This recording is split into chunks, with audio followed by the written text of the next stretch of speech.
हल्की हल्की बारिश हो रही थी। मैं एक शॉर्ट नाइटी पहनकर घर के आंगन में बारिश में नहा रही थी। मेरी खूबसूरती उस ब्लैक नाइटी में और भी ज़्यादा निखर कर आ गई थी। अचानक दरवाजे की बेल बजी। जैसे ही मैंने दरवाज़ा खोला, सामने जेठ जी खड़े थे। वह मुझे देखकर मुस्कुराने लगे और कहने लगे, आज तो क़यामत लग रही हो। मैं तो शर्म से पानी पानी हो गई थी। मेरी 40 साल के जेठ बिना शादी के थे। किसी काम के सिलसिले में वह शहर में हमारे घर आए थे, जो देखने में बहुत सुंदर थे। जब वह हमारे घर आए, उस समय मेरे और मेरे पति के बीच अनबन चल रही थी। मुझे उनसे खुशी चाहिए थी, लेकिन मेरा पति मुझे नहीं दे पा रहे थे। एक दिन मैंने अपने पति के लिए अपना कमरा सजाया था। उस रात पति की जगह जेठ कमरे में आ गए। उन्होंने कहा, मेरी उम्र के हिसाब से मुझे 2 चीज़ों का ज़्यादा अनुभव है। इतना कहकर उन्होंने मुझे अपने पास खींच लिया। कमरे में सजाए गए फूलों के मुरझाने तक उन्होंने मुझे पूरी तरह से। आज जब मैंने घर का दरवाज़ा खोला तो मेरे सामने मेरा पति नहीं, बल्कि मेरे जेठ खड़े थे। उस समय मैं शॉर्ट नाइटी ड्रेस में थी। मुझे उम्मीद थी कि दरवाजे पर मेरे पति होंगे, लेकिन सामने तो जेठ जी थे। उन्हें देखकर मैं बहुत शर्मिंदा हो गई, क्योंकि मुझे उम्मीद थी कि इस रूप में सबसे पहले मेरा पति मुझे देखे। लेकिन जो मैंने अपने पति के लिए किया था, उसका आनंद जेठ जी ले रहे थे। वह तो मुझे अलग ही नज़रों से देख रहे थे। उन्हें देखकर मैं जल्दी से अपने कमरे की तरफ जाने लगी, लेकिन तभी उन्होंने मेरा हाथ पकड़ लिया। उन्होंने कहा, बहुरानी कहाँ जा रही हो? मुझे पानी ही नहीं दोगी क्या? उनके सामने उन छोटे कपड़ों में मुझे शर्म आ रही थी, और इसलिए मैं कपड़े बदलने कमरे में जा रही थी। मैंने जेठ जी से कहा, आप बैठिए, मैं अभी आती हूँ। अपने कमरे में जाकर मैंने जल्दी से साड़ी पहनी और बाहर आई। मैंने जेठ जी को चाय और पानी दिया। वह अभी भी मुझे उसी ही नज़र से देख रहे थे। उन्होंने कहा, बहू, आज क्या खास बात है? शायद मैं गलत समय पर आ गया हूँ। मैंने कहा, ऐसी कोई बात नहीं है भैया। सच तो यह है कि दरवाजे पर मुझे आपके भाई की उम्मीद थी, लेकिन कोई बात नहीं, अतिथि देवो भव, यह भी मेरे लिए शुभ है। अब उन्होंने सब कुछ देख ही लिया था, तो उन्हें घर की बातें बताने में कोई हर्ज नहीं था। मैंने उन्हें बताया कि आज मैंने आपके भाई के लिए एक छोटा सा सरप्राइज रखा था। उनके काम की वजह से उन्हें समय नहीं मिल पाता। हम दोनों यहाँ अकेले रहते हुए भी एक दूसरे को ठीक से टाइम नहीं दे पाते हैं, इसलिए आज कुछ अलग करने के लिए मैंने उनके लिए सरप्राइज प्लान किया था। पति पत्नी के बीच की रुचि बनी रहे, इसीलिए बीच बीच में कुछ सरप्राइज प्लान करना चाहिए। यह मैंने कल ही इंटरनेट पर देखा था और आज मैंने इसे आजमाने की कोशिश की, लेकिन देखो ना, तुम्हारा भाई समय पर आया ही नहीं। मैं अपने जेठ जी से बात कर रही थी कि अचानक मेरा पति राजेश घर आ गया। उसे देखकर मुझे बहुत गुस्सा आया था। उसने मुझसे पहले ही वादा किया था कि वह 2 घंटे पहले घर आ जाएगा, लेकिन वह 2 घंटे देर से घर आया था। अगर वह समय पर घर होता तो भैया को दरवाजे से ही वापस भेज सकता था। घर आते ही भैया को देखकर उसने उन्हें गले लगा लिया। उसने तो मेरी ओर देखा भी नहीं। देखता भी कैसे? उसे पता था कि मैं गुस्से में लाल हो गई थी। उन दोनों को अकेला छोड़कर मैं किचन में चली गई। उनकी बातें मेरे कानों में पड़ी, तब मुझे समझ में आया कि भैया अब 1 महीने के लिए हमारे घर में रुकने वाले थे। मेरे जेठ जी मेरे पति के मामा के बेटे थे। वह मेरे पति से उम्र में बड़े थे। उन दोनों की बातें चल रही थी और मैं किचन में खाना बनाने लगी। रात को जल्दी खाना निपटाकर मैंने जल्दी से किचन भी साफ किया और फिर अपने कमरे में चली गई। कमरे में जाते ही मेरा पारा चढ़ गया था, क्योंकि जो बेड मैंने प्यार के पल्स बताने के लिए सजाया था, उस बिस्तर पर मेरा पति जोर जोर से खर्राटे ले रहा था। सजे हुए बिस्तर को देखकर क्या उसे इतना भी समझ नहीं आया कि मैंने बिस्तर क्यों सजाया है? उसे बीवी से ज़्यादा नींद क्यों प्यारी थी? उस समय मैं गुस्से में बिल्कुल अपने कमरे में ना जाकर बाहर हॉल में आकर बैठ गई। हॉल में बैठकर मैं खुद से ही बड़बड़ा रही थी और मुझे जेठ जी का भी ध्यान नहीं था। कुछ समय पहले ही जेठ जी मेरे बगल में आकर बैठ गए थे। उनकी ओर भी मेरा ध्यान नहीं गया। जब जेठ जी ने मेरा हाथ पकड़ा तो मैं एकदम से चौंक गई थी, क्योंकि पहले ही मैं अपने विचारों में डूबी हुई थी। जेठ जी के अचानक आ जाने से मैं डर गई थी। मुझे इस तरह चौंका हुआ देखकर वह बोले, क्या हुआ? तुम यहाँ अकेली बैठकर क्यों बड़बड़ा रही हो? तब मैं उनका हाथ पकड़कर सीधा अपने कमरे की ओर ले गई। वहाँ मैंने उन्हें वह सजाया हुआ बिस्तर दिखाया। जेठ जी बोले, अरे तुमने बिस्तर बहुत अच्छी तरह सजाया है। शायद उन्हें समझ नहीं आया कि मैं उन्हें क्या दिखाना चाह रही थी। मैं गुस्से में उस कमरे से बाहर आ गई। मैंने उनसे कहा, जेठ जी, मैं आपको सिर्फ सजाया हुआ बिस्तर नहीं दिखा रही थी। मैं गुस्से में क्यों हूँ, लगता है आपको समझ में नहीं आया।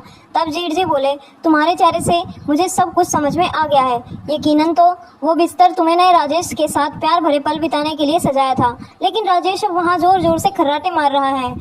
जेठ जी बोले, सच में तुम्हारी पसंद गलत निकली। राजेश बिल्कुल भी रोमांटिक नहीं है। शायद उससे तुम्हारी भावनाओं की कदर नहीं है। तुम्हारी जैसी रोमांटिक लड़की को मेरे जैसा रोमांटिक पति चाहिए था, लेकिन देखो किस्मत का खेल, राजेश का भाग्य अच्छा है कि उसे तुम्हारी जैसी सुंदर और आकर्षक लड़की मिली है।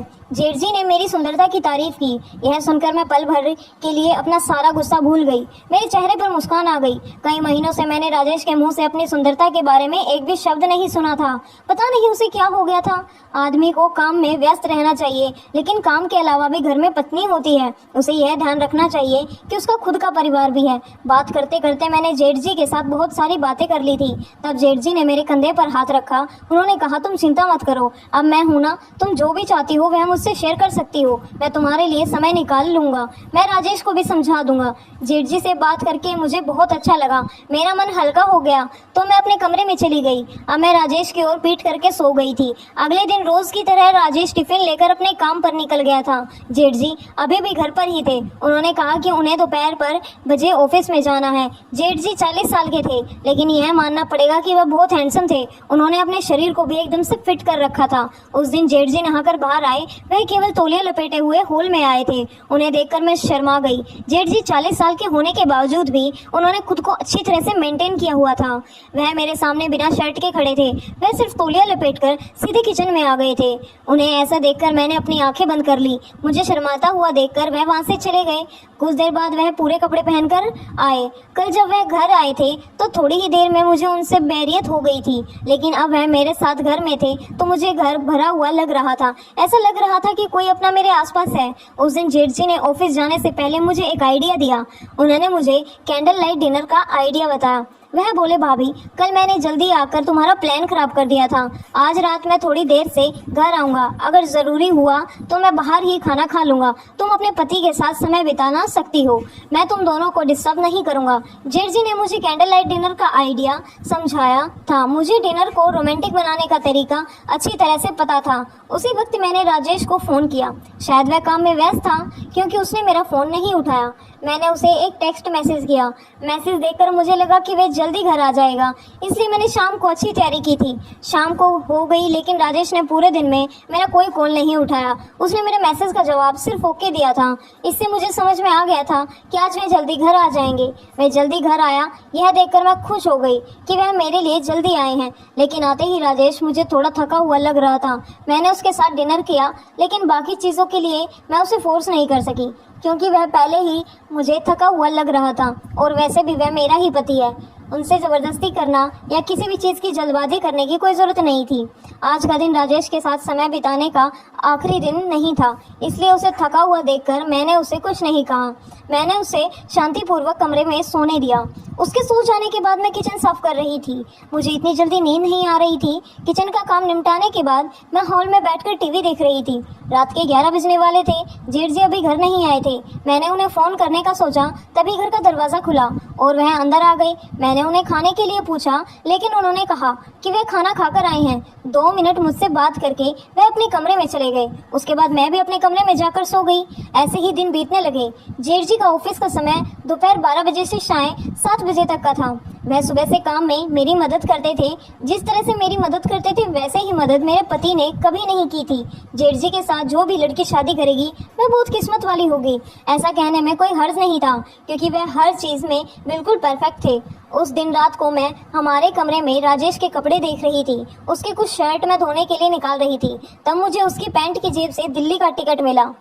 मैंने उनसे पूछा, यह तुम्हारा कौन सा महत्वपूर्ण टिकट है? तब उसने कहा, हाँ कुछ दिनों के लिए मुझे दिल्ली जाना है ऑफिस से। मुझे यह टिकट मिला। ऑफिस में पार्टी का आयोजन किया गया है, उसके लिए मैं दिल्ली जा रहा हूँ। पार्टी की बात सुनकर मुझे लगा कि राजेश मुझे भी साथ लेकर जाएंगे।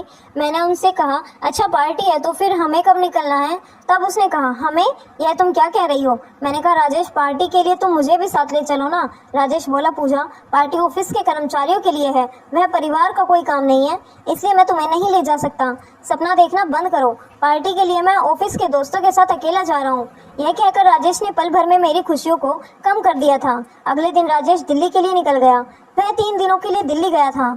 उसने कहा कि पार्टी 1 दिन की है, लेकिन उसके बाद 2 दिन दिल्ली के ऑफिस में उसका कुछ काम है। उसके जाने के बाद जेठ जी के साथ मैं घर में अकेली थी। उसी दौरान जेठ जी के ऑफिस में भी पार्टी थी। जेठ जी मुझे अपने साथ अपने ऑफिस की पार्टी में ले गए। एक तरफ मेरा पति था जो मुझे अपने साथ कहीं ले जाने के लिए तैयार नहीं था।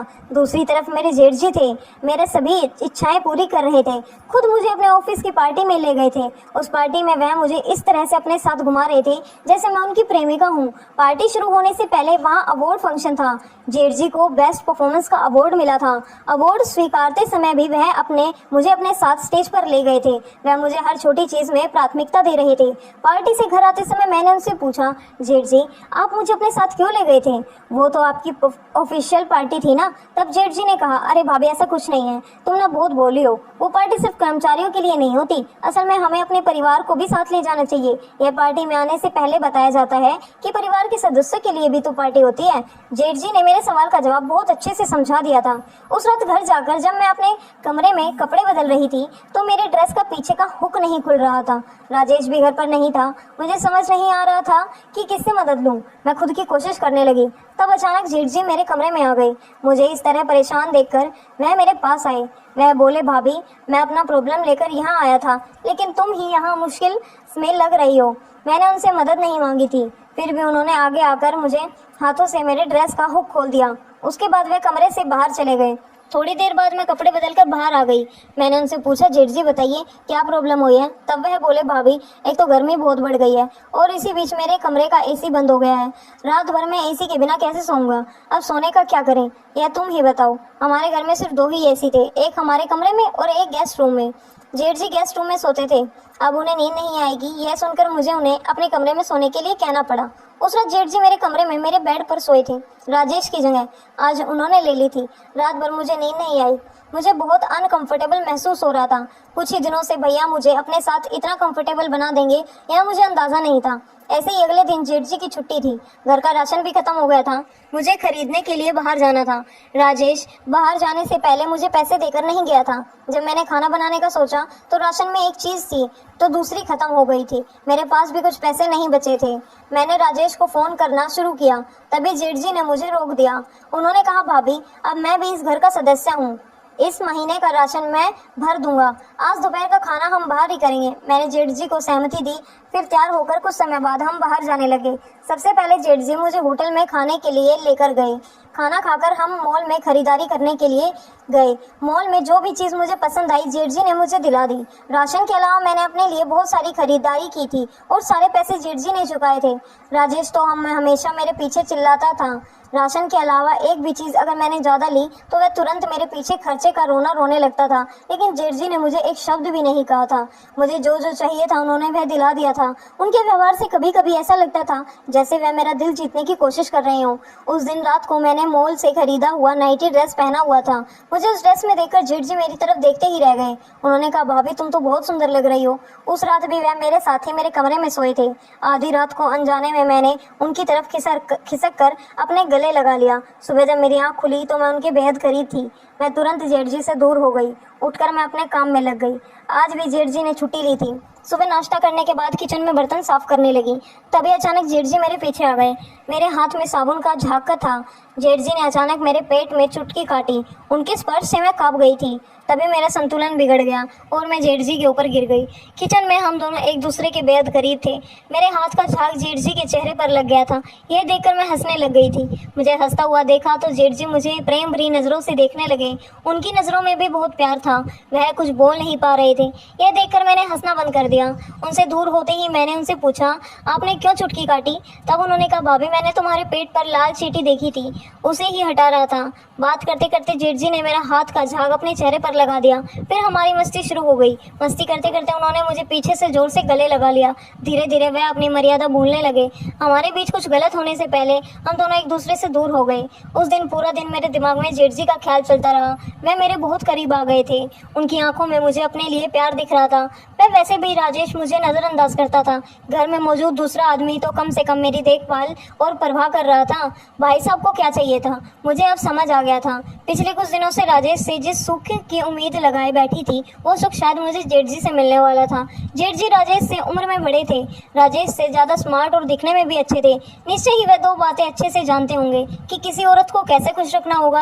रात को भी राजेश के घर आने की संभावना थी, लेकिन वह रात को 9 बजे घर आ गया। सोने से पहले मैंने दूसरा नाइटी ड्रेस पहना था। राजेश ने वो ड्रेस मेरे ऊपर देखा, फौरन मुझसे पूछा, 2 दिन में यह ड्रेस कहाँ से आई? मैंने उसे यह नहीं बताया था कि वह ड्रेस जेठ जी ने मुझे दिलाया है।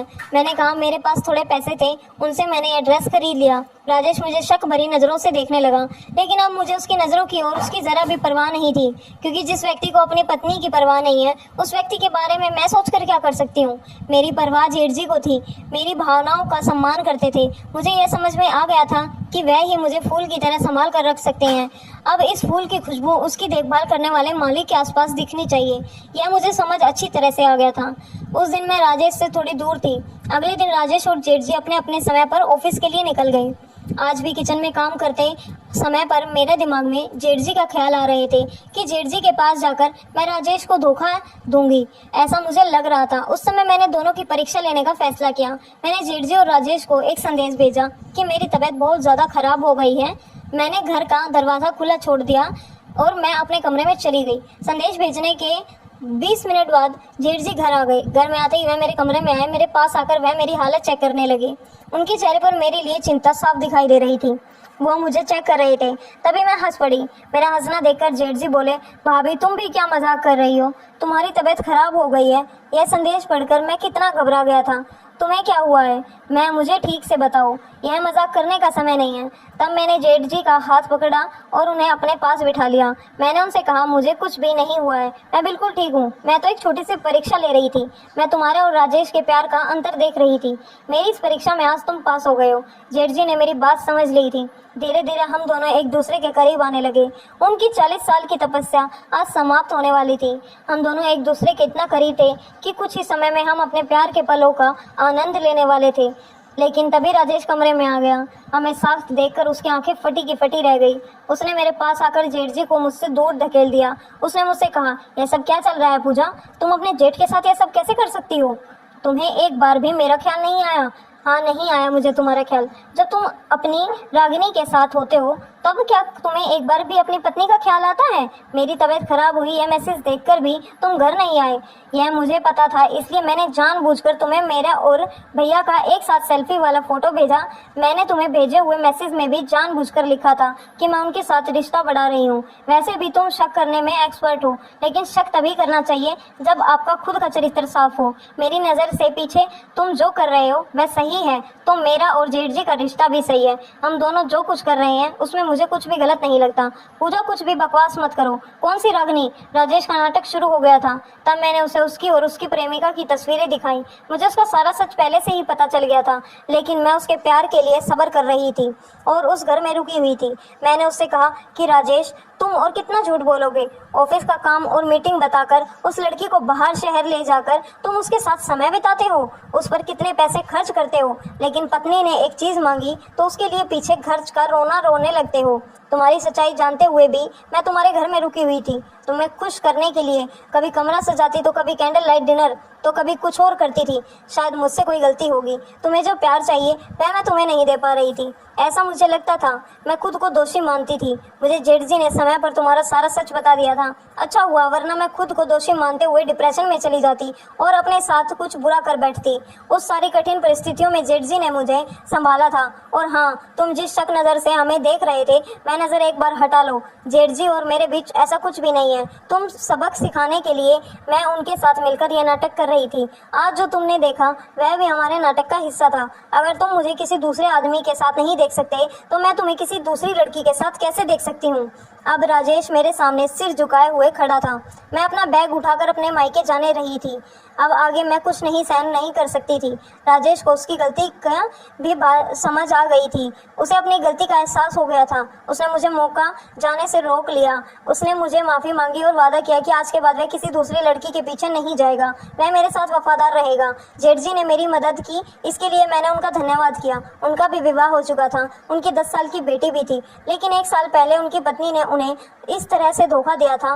घर गृहस्थी का महत्व अच्छे से पता था। उनकी गृहस्थी बचाने के लिए कोई उनकी मदद नहीं कर सका था, लेकिन उन्होंने मेरी गृहस्थी बचाने में मेरी बहुत मदद की थी। उन्होंने अपनी ज़िंदगी की कीमती चीज़ खो दी थी। उनकी गृहस्थी, उन्हें उसकी कदर थी। जिसने वो खोया हो उसे ही उसकी कीमत पता होता है। आज जेठ जी की मदद से मैं अपनी गृहस्थी बचा सकती थी। आजकल हर दूसरा पुरुष या स्त्री अपना अच्छा खासा परिवार चलाते हुए भी बाहर प्यार में पड़ जाते हैं। यह कोई ट्रेंड नहीं है। बाहर का व्यक्ति आपको अपने परिवार के सदस्य की तरह संभाल नहीं सकता, वह केवल अपनी जरूरतें पूरी करेगा। ऐसे बढ़ते एक्स्ट्रा मैरिटल अफेयर की वजह से तलाक के मामले भी बढ़ते जा रहे हैं। ऐसे समय में किसी भी स्त्री का तुरंत मायके जाना आपके पति को आज़ादी देने जैसा होता है। इसलिए परिस्थिति से भागने के बजाय परिस्थिति का सामना करना चाहिए। पति चाहे कितना भी गलत रास्ते पर चल जाए, एक पत्नी ही है जो उसे सही और सीधा रख सकती है। यह हर स्त्री को समझना चाहिए। तो दोस्तों, यह थी आज की कहानी। आपकी क्या राय है इस कहानी पर हमें कमेंट में ज़रूर बताएं। वीडियो अच्छी लगी हो तो लाइक करें, शेयर करें, सब्सक्राइब करें। धन्यवाद। मिलते हैं कल एक और नई कहानी में।